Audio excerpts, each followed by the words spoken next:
Have you ever driven behind someone on the road and as you're driving behind them, they have their brake lights on, but they're not really stopping or slowing down?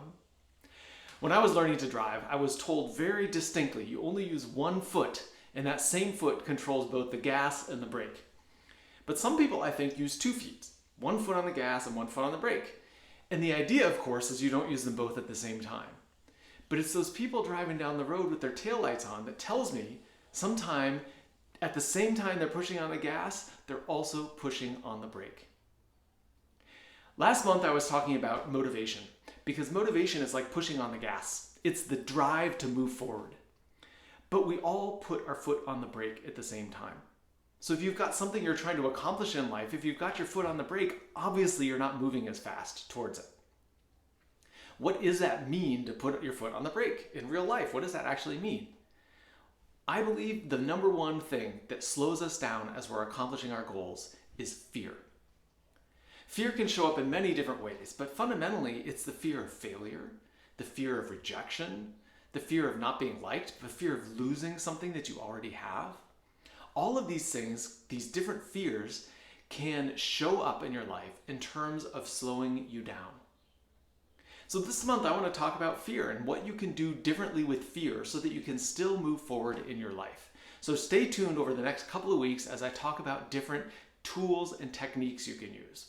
But the first thing I want to share with you right now this week is to shift your perception of fear. Now obviously it's important to notice it to begin with, is notice what are the things that I'm afraid of as I move forward and do something new and different in my life.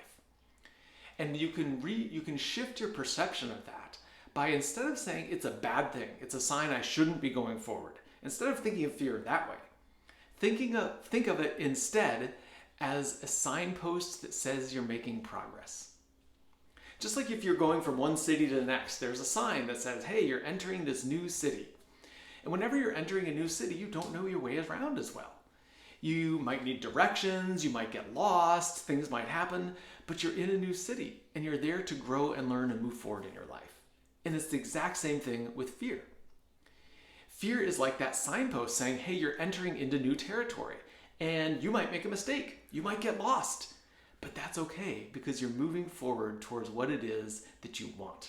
You're moving forward towards your goals. I hope that you have goals in your life that you're working towards. And in order to do so, you need the gas, you need the motivation, and you need to take your foot off of the brake. You need to release off of the fear. And this first tip I'm sharing with you this week is to not see fear as a reason to stop. Instead, see fear as a reason to keep going, because it tells you you're moving forward towards something, out of the familiar into the new, towards something that matters to you. Try that on for this week as you're moving forward towards your goals, and have a great week.